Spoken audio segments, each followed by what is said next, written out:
Vamos nós, né? Era bom se eu estivesse aqui pra gente contar umas piadas, umas coisas pra gente rir, né? Descontrair. Mas isso vocês fazem em casa. Eu não tenho esse talento, não. Tenho alguns outros, mas esse aí eu não aprendi. Não dá pra mim, não. Esse é trazido o risoto. Ah, pois é. Talvez fosse o caso. Fazermos juntos aqui um risoto, que tal, né? Seria muito bacana. Aí sim, eu gosto de cozinhar. Gosto, não sei não, mas gosto. Mas, gente, vamos lá. A palavra principalmente que eu acho mais importante hoje, que eu tenho prazer para vocês, é isso que eu tenho dito. Relaxem. Relaxem. É muito importante vocês irem para a prova amanhã tranquilos, cientes de que o caminho foi trilhado, o esforço foi feito, né? A gente semeou muito, mas é muito importante vocês estarem tranquilos na prova de amanhã, né? Muito importante isso. Evitem cair na armadilha de se impor qualquer obrigação que seja, né? Além da obrigação de ir lá e entregar o máximo, na ciência de que vocês trilharam um bom caminho, tenham a consciência tranquila com relação a isso daí.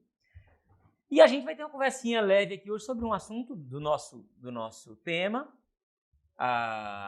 só para a gente recapitular coisas que vocês já viram lá na faculdade e, evidentemente, tirar aqui algumas dúvidas que eventualmente surjam. Tudo bem? Mas vamos nós.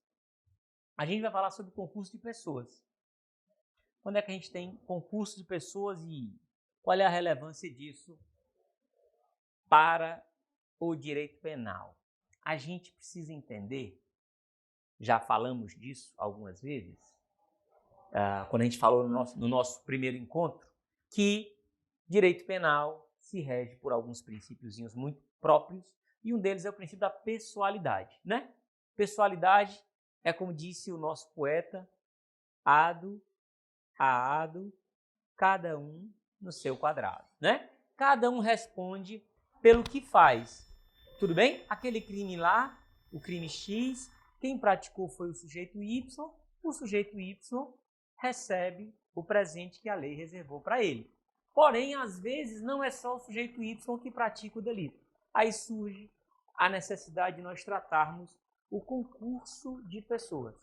Quando é que eu tenho um concurso de pessoas? O artigo 29 diz lá, né? Quem, de qualquer modo, concorre para o crime, incide nas penas a este combinadas na medida de sua culpabilidade. Concurso tem essa ideia de concorrer, ocorrer junto. Ideia central, portanto, do concurso de crimes é quando a gente tem um só crime, ou mesmo crime, praticado por mais de uma pessoa. Concurso de pessoas, a ideia central é essa, né? Uma obviedade.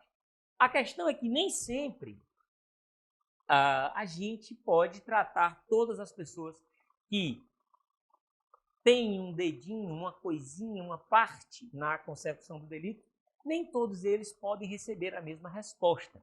Lembram da ideia de individualização? Né? A gente falou também do princípio de individualização da pena. Significa o quê? Significa que a pena precisa ser estipulada de acordo com o tamanho da responsabilidade de cada um. Tamanho da responsabilidade, o legislador falou aqui em culpabilidade, não é? Certo?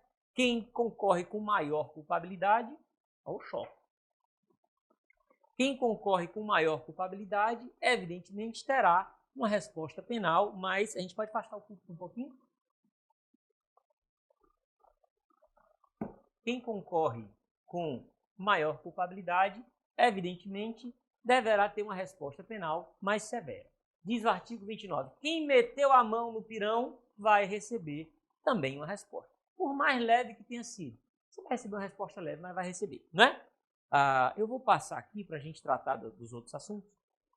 E nesse primeiro slide estava só a transcrição do artigo 29 do Código Penal, que a gente volta a ele sempre que a gente precisar. A nossa teoria, que a gente adota de forma mais corrente, digamos assim, separa o tema de concurso de pessoas em duas categorias básicas. Nós temos a figura do autor. Quem é o autor do crime? O autor do crime é o cara que vai lá, entra na loja e tira a televisão de 50 polegadas e leva para casa. Foi ele que subtraiu a coisa. Ele é autor. Como é que o Código Penal define o crime de furto? Subtrair para si ou para outra em coisa alheia móvel. Quem foi que subtraiu? Praticar esse verbo. Quem subtraiu foi o autor, o cara que foi lá e efetivamente tirou a televisão de dentro do estabelecimento da vítima. E a gente chama de partícipe. Quem é o partícipe? É aquele cara que diz assim, o funcionário da loja, que diz assim, ó, tu vai entrar pela porta tal, porque por lá a câmera não pega quem está entrando. Esse sujeito presta algum auxílio, né? Ele é partícipe, é quem não pratica a conduta do verbo de subtrair. Veja só, nós vivemos sob o princípio da legalidade estrita em direito penal. Quem é que pratica? O que é o furto? Subtrair para si ou para outro em coisa alheia móvel. Se nós não dispuséssemos desse artigo 29 do Código Penal, esse cara que disse qual era a melhor porta para o furtador entrar, ele não responderia por nada, porque a conduta dele é atípica. A conduta dele é atípica. Ele subtraiu alguma coisa de alguém? Não subtraiu nada. Mas ele teve uma participação, não teve? Relevante para a prática do delito? Então ele vai ter que ser chamado. Embora ele não tenha subtraído, ele é partícipe, porque ele auxiliou o cara que subtraiu. E aí, diz o artigo 29 do Código Penal, que quem de qualquer modo, não é só efetivamente subtraindo, para ficar aqui no nosso exemplo do furto. Quem de qualquer modo concorrer, seja com informação boba, seja o cara que ficou lá fora no carro esperando enquanto o outro entrou para tirar a televisão, ele ficou com o carro ligado do lado de fora para depois providenciar a fuga da dupla, né? Enfim, quem de qualquer modo participar, colocou a mão no pirão, vai responder pelo resultado. É isso. Aí uns vão ter maior responsabilidade do que outros e a gente vai ter que avaliar quem é que merece resposta A, B ou C. Tudo bem? Existe a chamada teoria do domínio do fato. O que é que essa teoria do domínio do fato diz? Essa teoria do domínio do fato serve para nós alargarmos o conceito de quem seja o autor. Pela teoria do domínio do fato, autor não é só o cara que furta. Pela teoria do domínio do fato, autor é quem tem o domínio final do fato. É aquela pessoa de cuja vontade depende a ocorrência ou não do fato. Por exemplo, eu contrato uma pessoa, um pistoleiro, para matar o Luiz. E o pistoleiro vai lá e mata o Luiz. Eu não matei o Luiz. Eu seria partícipe, porque eu induzi alguém a fazê-lo mediante pagamento, né? Mas pela teoria do domínio do fato, como eu tenho o domínio sobre a ocorrência ou não do fato criminoso, depende da minha vontade, pela teoria do domínio do fato, eu também sou autor, né? E aí a gente diz que é autoria mediata ou autoria intelectual, né? Vai cair na prova. Ou treme a luz ou cai o carregador. Não é assim? A gente estava combinando aqui ontem, a gente tem esses sinais, né? Eu sabia da luz tremendo. Mas vamos nós. Então, gente, segundo a teoria do domínio do fato, quem é autor é quem tem domínio sobre a ocorrência ou não final do fato. Então desaparece a figura do partícipe? Não, ela fica mais mitigada. É mais difícil a gente encontrar quem seja o partícipe. Mas essa, na prática, é uma discussão que não é tão relevante. Teoricamente, sim. Porque tudo se resolve no artigo 29. Eu não quero saber se é autor ou se é partícipe. Quem participou, quem tem a participação, por menor que seja, ou por mais decisiva que ela seja, todo mundo responde. Uns terão uma pena menor, outros terão uma pena maior. É isso. Tá certo assim? Agora, do ponto de vista teórico, como eu digo, é preciso a gente saber que há essa teoria do domínio do fato, admitida entre nós, que estabelece como autor todo mundo que tenha o domínio final do fato. Foi muito debatida essa teoria do domínio do fato, não sei se vocês lembram, alguns não tinham nascido nessa época ainda, mais ou menos nos idos de 2012, quando nós assistimos ao julgamento do famoso caso Mensalão no Supremo Tribunal Federal. Lembram disso? Em que se falou do domínio final do fato. Algumas pessoas foram condenadas pela prática de alguns delitos com fundamento nessa teoria do domínio do fato. Eles não corromperam, eles não desviaram recursos, mas eles tinham o domínio final sobre a ocorrência ou não do desvio e por aí vai, né? O que é que eu preciso, gente? O que é necessário para que nós tenhamos um concurso de agentes, concurso de pessoas? É muito óbvio. Em primeiro lugar, eu preciso que haja mais de uma pessoa. Ocorreu um determinado crime e esse crime tem o concurso de mais de uma pessoa. Atenção! Não basta que haja mais de uma pessoa. É preciso que haja mais de uma conduta. Por exemplo, o sujeito vai andando na rua e se depara com um grupo de 6 pessoas. Ou o famoso... Não, vamos ficar primeiro no de 6, depois eu vou para outro a famosa configuração. E aí eu vou andando na rua e me deparo com um grupo de 6 pessoas.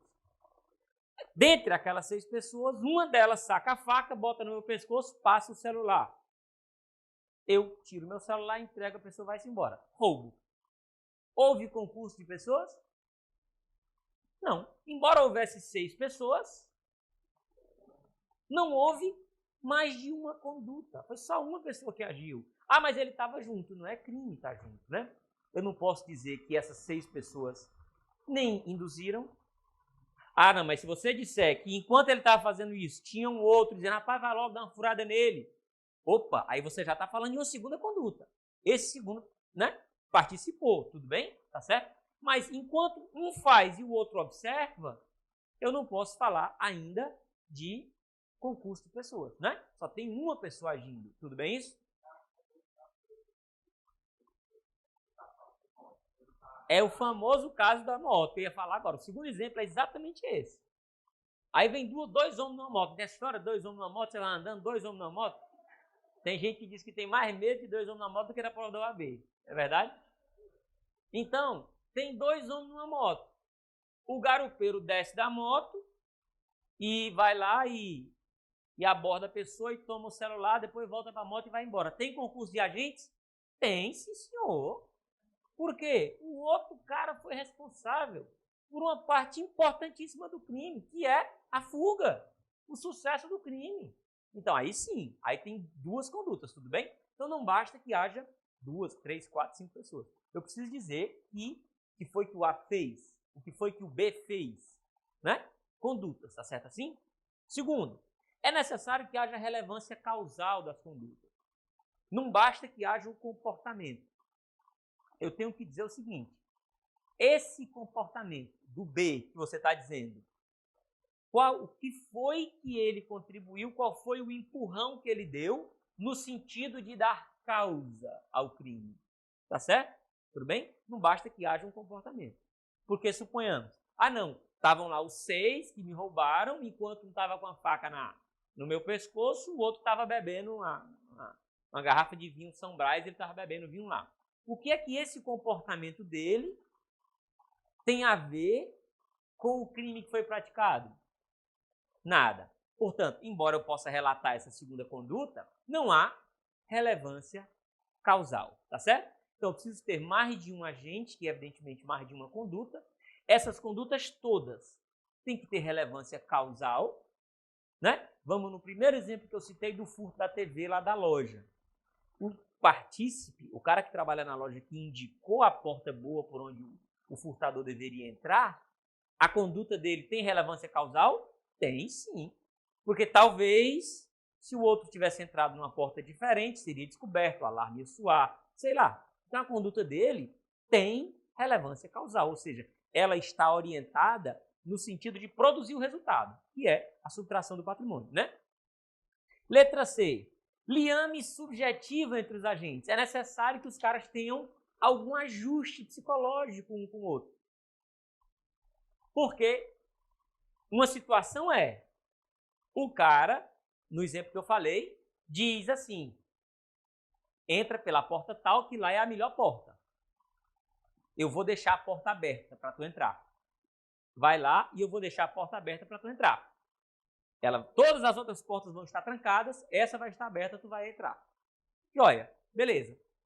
Existe um ajuste entre os dois, tudo bem?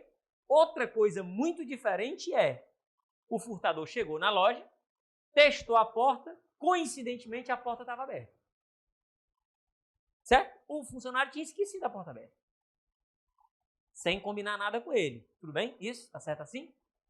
O cara, por negligência, ele esqueceu a porta aberta.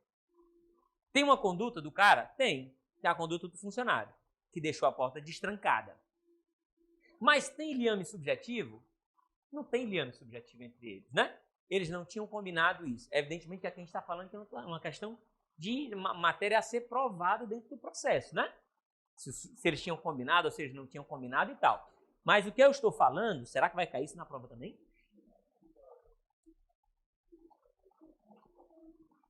Mas o que eu estou falando... Será? Sim.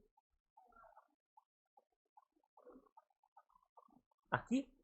Não, mas eu vou me afastar. Se eu me afastar, eu saio dali da tela. Vai dar certo aqui.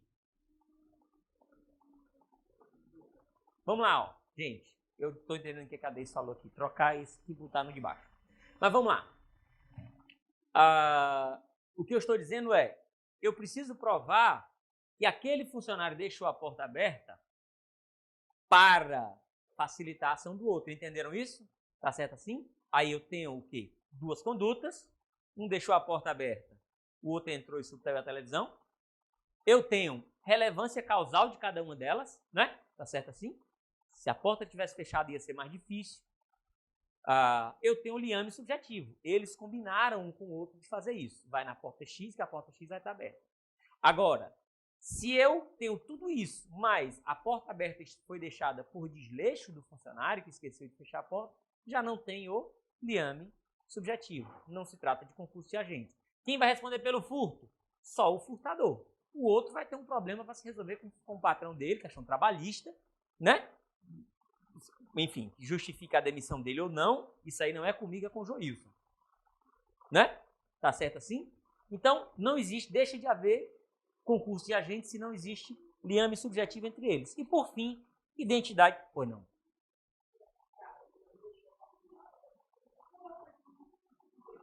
Mas ele concorreu, né? Porque ele deu informação.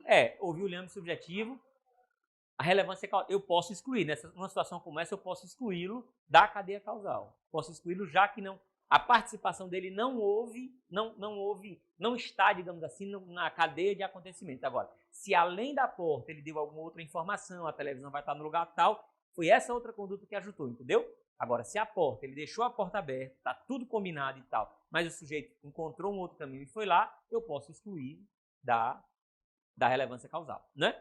Tudo bem, gente? Identidade de infração. Eu só posso falar em concurso de crimes quando eu tenho um mesmo crime que foi praticado por duas, três. Agora, se o Antônio praticou um crime, o José praticou outro crime, a Maria praticou outro crime, eu não falo de concurso de agentes, né? Eu falo de concurso de pessoas, tudo bem? Eu falo de vários crimes praticados por várias pessoas. Não é disso que a gente está falando. Um só crime, praticado por duas ou mais pessoas, mediante duas ou mais condutas, cada um deles tem um pedacinho, né, da coisa, cada pedacinho desse tem uma relevância para a consecução do resultado e esses diversos agentes estavam ajustados para praticar o delito. Tudo bem? A lei fala também numa tal participação de menor importância. O autor, eu nunca falo de autoria de menor importância, não existe. O autor é o cara que fez, digamos assim, a parte principal, né? É a cereja do bolo, digamos assim. É o cara que tem o pedaço maior, a fatia maior de responsabilidade é o autor. Daí que a lei não fala de autoria ou coautoria de menor importância. A lei fala que pode haver participação de menor importância. E o que é uma participação de menor importância? Eu não sei lhe dizer. O caso concreto é que vai responder para nós, né? Digamos que a participação de menor importância é aquele sujeito que deu uma ajuda ínfima. O crime ia acontecer de qualquer jeito. Ele só deu mínimo empurrãozinho, digamos assim, para contribuir, né? E quando nós temos a participação de menor importância, o que é que a lei diz lá? A lei prevê uma causa de diminuição de pena, de 1/6 a 1/3, de acordo com o que nós conversamos ontem. Como é que eu sei se essa diminuição vai ser de 1/6 ou de 1/3?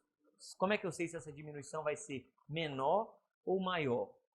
Quanto mais relevante for a participação, menor será a diminuição. Entenderam isso?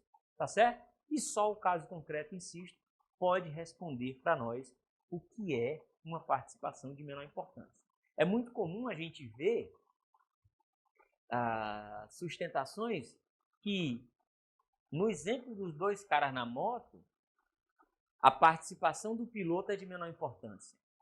Ou no exemplo do sujeito que furtou lá na loja, a participação do cara que ficou do lado de fora esperando que o que entrou saísse com a mercadoria, essa seria uma participação de menor importância. Olha o dedinho, ó. Não é de menor importância, pelo contrário, ele tem uma fatia importantíssima, que é justamente a garantia da fuga, que é o sucesso do crime. Tudo bem? Essa não é de menor importância. A gente vai ter que ver, no caso concreto, em alguma situação, quando é que eu posso dizer que essa participação, digamos assim, que ela é quase descartável. Talvez, por exemplo, assim, Caiane, desculpa. Tu vai fazer assim, tu vais e eu tenho um revólver que é meu, que está guardado na casa do fulano. Passa lá e pega. E aí eu digo pro fulano, a Caiane vai passar e vai pegar o revólver. Guarda para mim e entrega para ela. Ela vai pegar o revólver para matar o fulano lá na frente. A participação desse sujeito talvez possa ser compreendida como uma participação de menor importância, né? Já que eu sou o mandante, autor intelectual, autor imediato, digamos assim, né?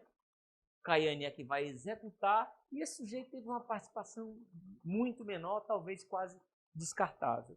E, insisto, é muito difícil a gente configurar em tese aqui um exemplo desse, porque só o caso concreto é que responde para nós. Porque, a depender da configuração, inclusive esse cara que guarda a arma e entrega, pode ter uma participação relevante, a depender de como as coisas... porque ele guardou lá, porque antes desse local, por exemplo, teria uma inspeção, tem uma barreira, e você não teria conseguido entrar com essa arma. Ele foi decisivo porque ele conseguiu colocar a arma lá dentro do evento onde você vai executar o delito. Sei lá. Então, só o caso concreto é que responde para nós. O fato é que se nós concluirmos, se nós considerarmos que a participação do fulano de tal foi de menor importância, ele terá a pena dele reduzida de 1/6 até 1/3. Quanto mais importante a participação, mais próximo de 1/6 a redução vai ficar. Quanto menos relevante for, mais próximo de 1/3 a redução vai ficar. Não é assim? E o parágrafo 2º fala do que a nossa doutrina chama de cooperação dolosamente distinta. Como é a cooperação dolosamente distinta? 2 sujeitos combinaram de entrarem na casa do fulano de tal para praticar um furto. Vamos lá, nós dois, a gente faz assim, a gente invade a casa dele está vazia, não tem ninguém lá, ele viajou, estou com essa informação. A gente vai lá, faz a limpa e sai. Ótimo. Qual é o ajuste entre eles? O que é que eles dois querem participar? Os dois querem participar do crime de furto. Tudo acertado no furto. Entram na casa. Quando entram na casa, a vítima tinha desistido de viajar e está lá. Diante da vítima, acordou, reagiu, o que é que o A fez? Vamos embora, tchau. Saiu, foi-se embora, correu. O B ficou lá. E nessa do B ficou lá, o B travou luta corporal com a vítima e matou a vítima. Nós temos um latrocínio, né? Não é assim? O A vai responder pelo latrocínio? Não. Por que ele não vai responder pelo latrocínio? Porque ele quis participar de um crime menos grave. Tá certo? E na hora que o crime mais grave se anunciou, foi o que ele fez? Estou fora, só vim até aqui contigo. A minha ideia era o furto. Tudo bem? Ele vai responder pelo que ele queria fazer. Tá certo assim? Agora, quando fosse previsível o resultado mais grave, a pena do A pode ser aumentada. Essa pena será aumentada até a metade, na hipótese de ter sido previsível o resultado mais grave. Né? E essa previsibilidade, digo de novo, só o caso concreto vai dizer para nós. É um sujeito que tem histórico de violência, é um sujeito que já foi para o local com a faca no cois, porque vai que, né? Vai que dá errado. Então, o resultado já se tornou, já entrou no raio de ação. É possível que aconteça. Não é assim? Então, diante de uma situação dessa, o A que correu, ele responde pelo que ele queria, mas a pena dele vai ser aumentada até a metade. Exatamente. Na verdade, não, porque, veja só, nós precisamos, o nosso direito penal não admite responsabilidade objetiva, né?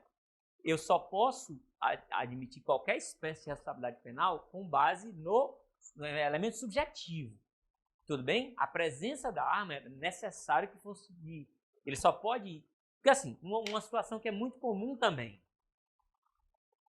duas pessoas abordam uma terceira para fazer um assalto com arma de fogo.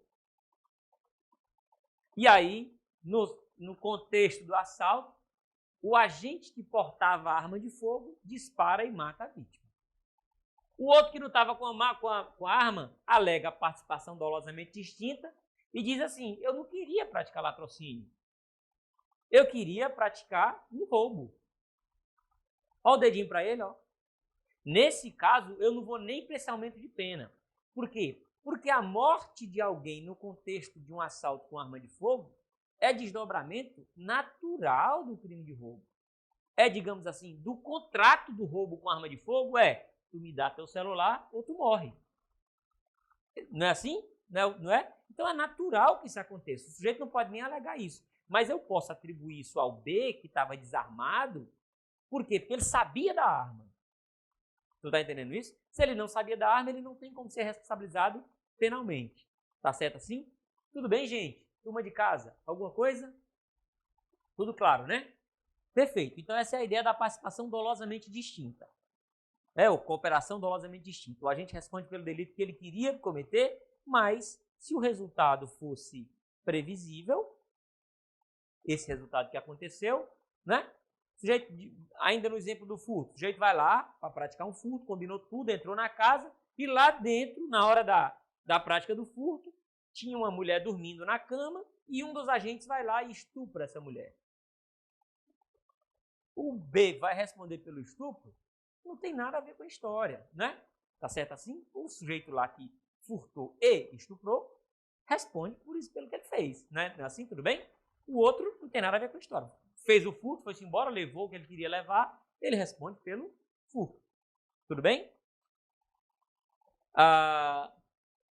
E agora o que acontece? Então, de regra geral, a gente pega o artigo 29. Concurso de pessoas na prática de um crime, cada um responde pelo que fez. Tá certo? Na medida da sua culpabilidade. Quem tem maior ou menor participação, maior ou menor responsabilidade, maior ou menor culpabilidade, como medida da reprovabilidade da conduta, vai responder lá. Só que, às vezes, o que é que diz aqui o artigo 30 do Código Penal? Não se comunicam as circunstâncias e as condições de caráter pessoal, salvo quando elementares do crime. Olha só. O que é meu? Por exemplo, sujeito, caso Nardoni, vamos ficar com o caso Nardoni, sabe do que eu estou falando? Alexandre Nardoni e a Carolina, né? São acusados de terem matado a filha do Nardoni. Tudo bem? Tá certo assim? A condição de ser um crime cometido contra descendente é uma circunstância agravante, não é isso? Não é? Artigo 61 do Código Penal prevê que a pena vai ser agravada quando o crime é cometido contra descendente. Ok, isso pode ser cobrado da Ana Carolina também, mas eles não são coautores, não fizeram juntos? Mas essa é uma condição pessoal do Alexandre Nardoni e que não faz parte da definição do crime de homicídio. O crime de homicídio é matar alguém, não é matar uma filha. Certo? O crime de homicídio é matar alguém. A condição da vítima ser descendente não faz parte da definição. Agora, no infanticídio, eu posso ter coautoria de infanticídio?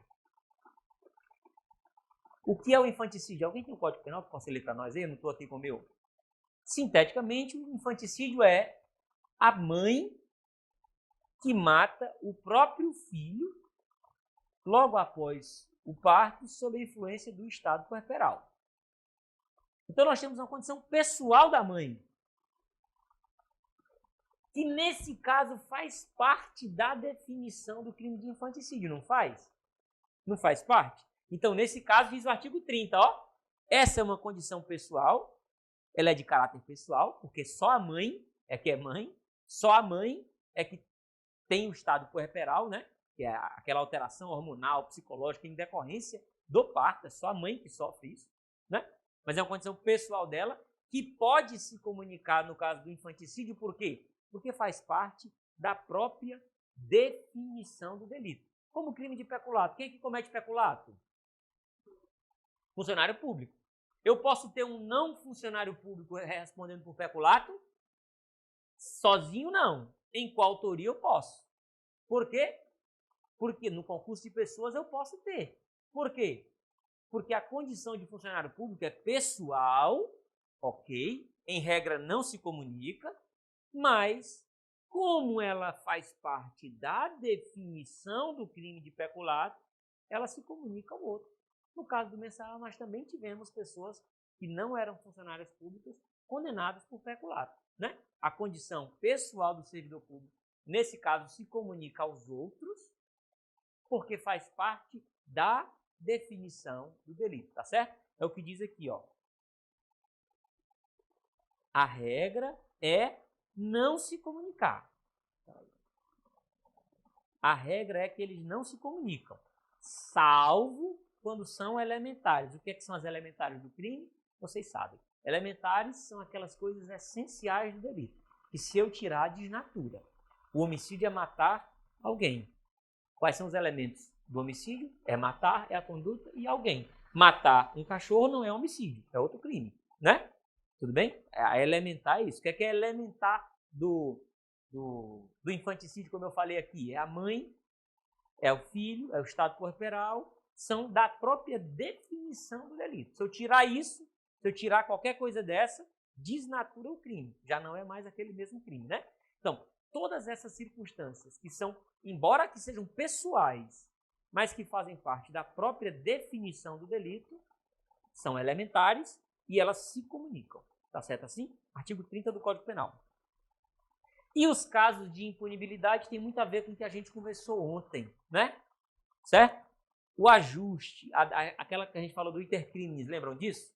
O ajuste, a determinação ou instigação e o auxílio, salvo disposição expressa em contrário, não são puníveis se o crime não chega ao menos a ser tentado. Lembram lá? Cogitação, preparação, execução, consumação. Se eu não entro na fase de execução, tudo o que aconteceu antes não interessa ao direito penal.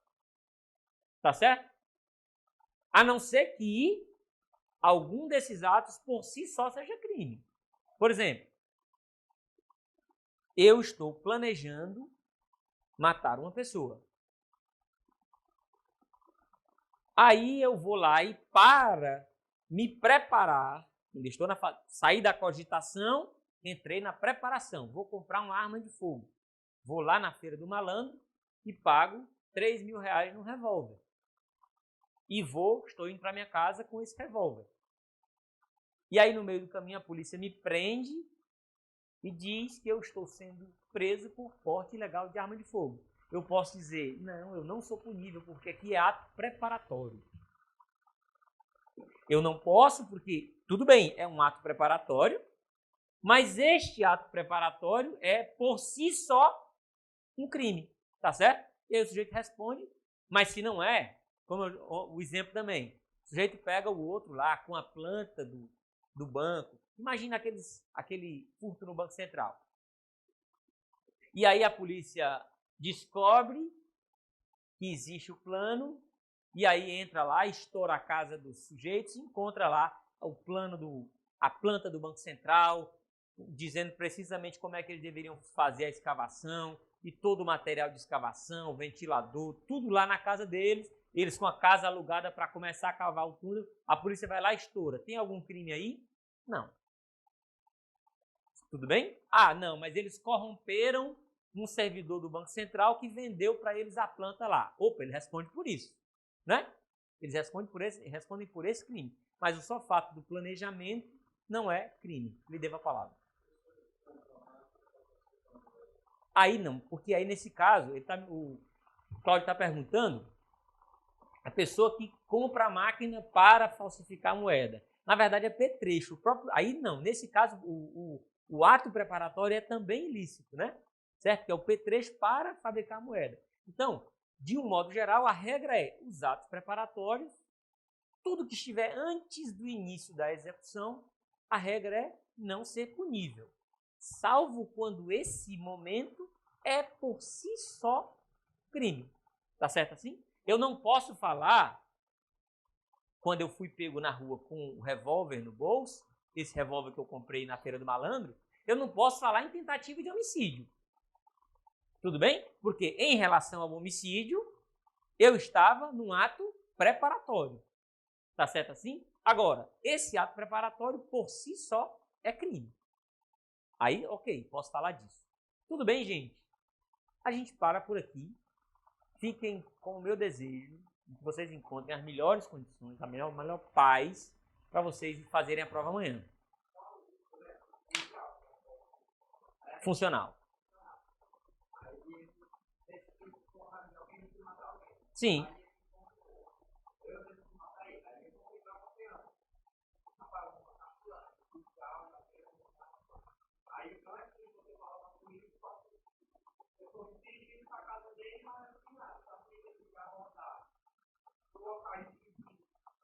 É assim, ó, a rigor, você está...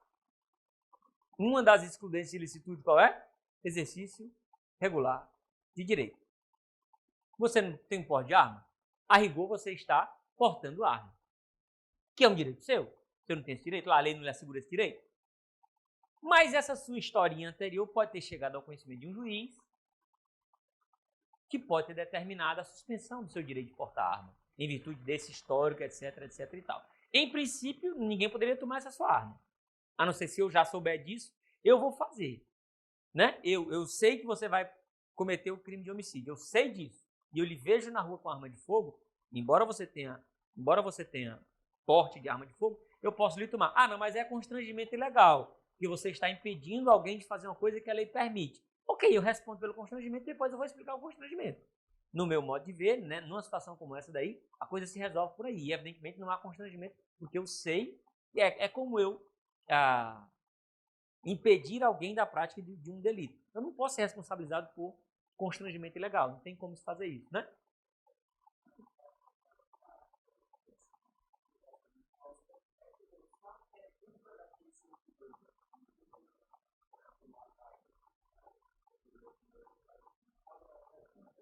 A fé pública é prova, né?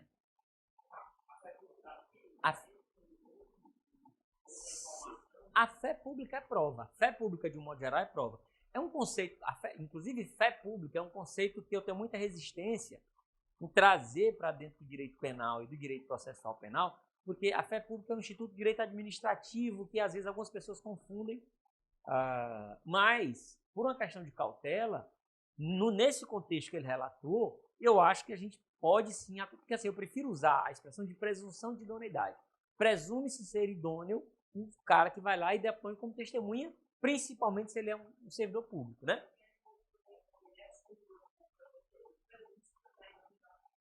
Presume-se a idoneidade dele, tudo bem. Só que nesse contexto específico, a palavra dele goza de menos credibilidade, já que ele é interessado. Porque se fosse assim, a gente não ia condenar um policial pela prática de tortura ou de qualquer outro crime, já que eu presumo que ele é idôneo. Então, quando ele me diz que não torturou, eu tenho que acreditar nele?